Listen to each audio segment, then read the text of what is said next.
News 19's Sam Perez explains. Here at Pocalla Springs Elementary, over 500 kids get lunch every day. Thank you so much. You're welcome. Complete with fresh fruit and a milk. We're seeing piles like this behind me. So right here, it looks like residents are taking some of their belongings damaged by floodwaters and they're laying it along the street. Not everyone has access to reliable methods of transportation.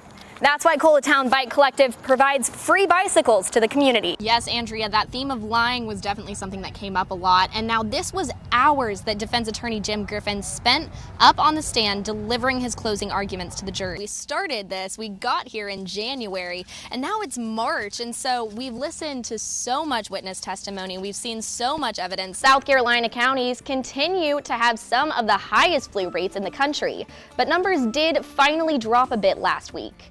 The city of Forest Acres is petitioning people living in the area to help fill in the gaps or so-called donut holes, which is a part of land surrounded by a city that's not actually part of the city. I wanted to test it out myself. Now, I'm going to be heading down South Lafayette Drive towards downtown Sumter. I'm standing towards the eastbound lane headed towards Sumter, and it's a little dark, but there is construction happening behind me. Traffic is still flowing through. Cleanup efforts here at the Congaree River began over a year ago. The goal is to get tar out of this water. Abortion, boating safety, and fentanyl trafficking were all topics that lawmakers wanted to address today. Sumter Ninja Warrior Gym is open to athletes of all skill levels, from pros like Claire to beginners like me.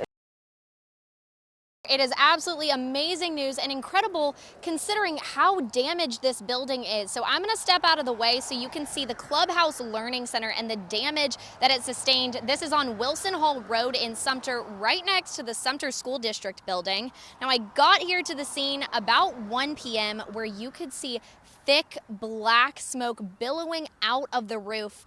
And even still, you can smell it in the air. And while there weren't any visible flames when I arrived here on the scene, I did speak to some people nearby who actually saw it all unfold. I mean, because it went up so quick, so quick. Jenny Lewis works next door to the Clubhouse Learning Center.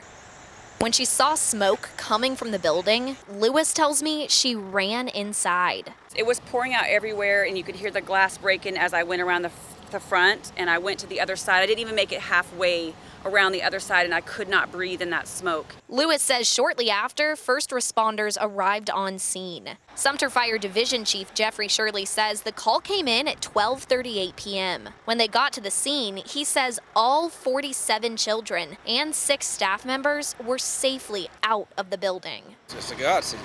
So often the results are the other way, but in the event, if this had to happen, if the building burnt, the building can be replaced, the stuff inside the building can be replaced, but thankfully that all occupants are safe and accounted for. Praise God. Thank you.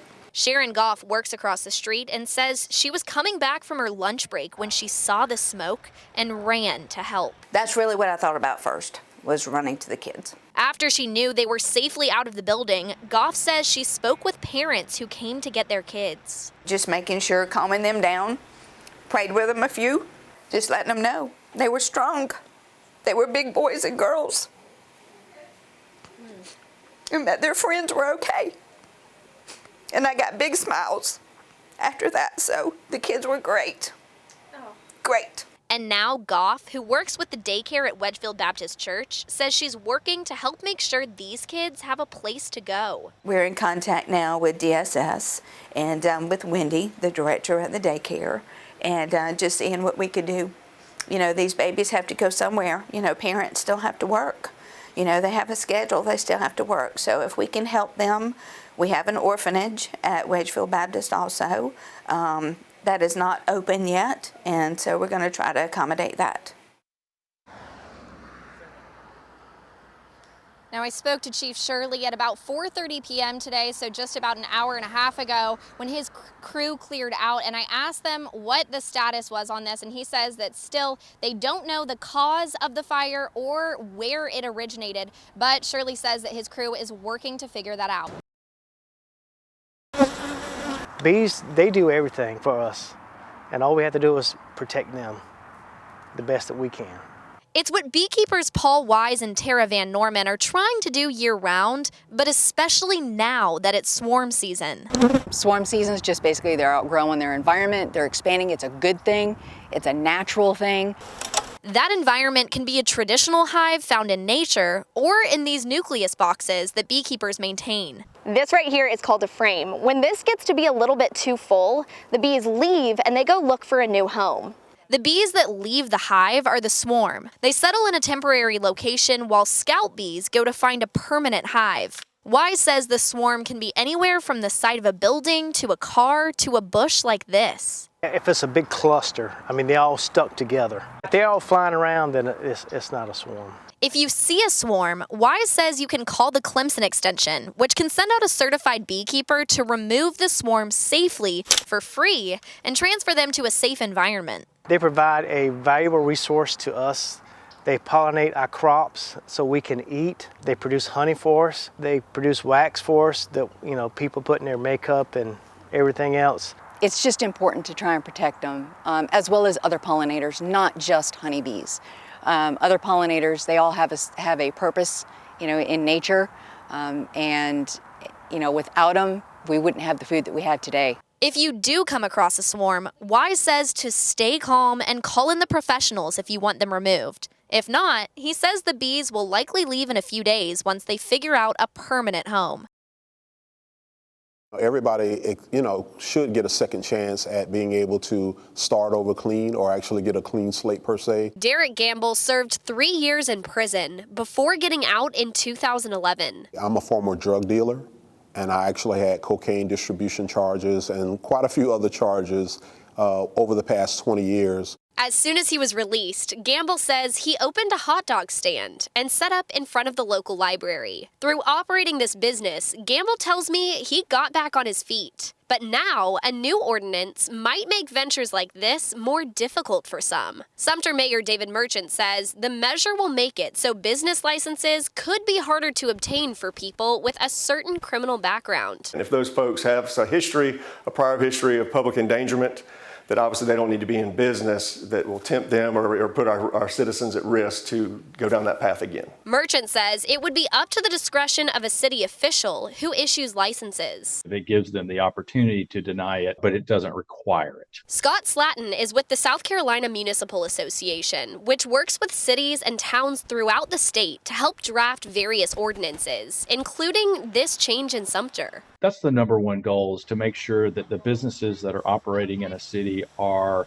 doing so legally, and that the consumer is protected, the public is protected from, perhaps unscrupulous actors. But for people like Gamble, who runs Clean Slate Reentry Program to help other formerly incarcerated men, this can make it hard for people to reintegrate after being released from prison. In a certain way, it's pushing them back to a life of crime. If you can't get a job and you can't open a business, what else is there? Slatton says there's an appeals process for people who feel they've been unfairly denied a license. Ultimately, Gamble says there is another option. I encourage a lot of formerly incarcerated people to use the pardon and expungement process to actually clear their records so that things like this won't be a hindrance to them.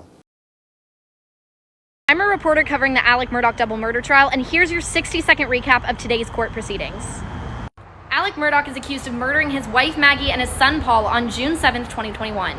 First, the defense called Dr. Jonathan Eisenstadt to the stand. He's a forensic pathologist who analyzed the reports of Maggie and Paul's autopsies and shared his opinion with the jurors. This is, textbook for a contact range shotgun wound to the head. Eisenstadt says he believes that Paul was shot with the gun touching his head, which is in contrast to Dr. Ellen Reamer's previous testimony. Next, crime scene analyst Timothy Palmbach took the stand. My opinion is the totality of the evidence is more suggestive of a two-shooter scenario. After Palmbach finished testifying about the two-shooter scenario, then it was time for the last witness of the day. This is John Marvin Murdaugh. He's the defendant's younger brother, and he talked about going to the scene of the crime after the murders. I saw blood, I saw brains, I saw pieces of skull. And the defense rested its case. Here's a day in my life as a TV news reporter. I do 2 stories every day, so I drove to my first one, which was at McDonald's, to honor a woman who's worked there for 42 years. This is her house. She has the Ronald McDonald out front. And the second was about a mobile food pantry, so I got my B-roll and my interviews. Then I had time to go back to the station to edit, but I report in a county an hour away, so it's a lot of driving. I got my stuff and I headed into the station. First, I'm going through and logging so I can write my script, and after I have that, it's time to record my track. Here's Sam Perez, News 19 WLTX. Now I'm adding in my supers, which is basically the graphic that you see at the bottom of the screen like this. Then I go and edit the actual video that you see on TV, and after that, I write my web article, which you can see right here. And that's it. News 19's Sam Perez shows us how they showed her love. Like a mailman, whether snow or sleet or that, I came to McDonald's. The food is collected through Harvest Hope Food Pantry. Sarah Gibson with the organization says having different locations throughout the state is helpful, but really having community organizations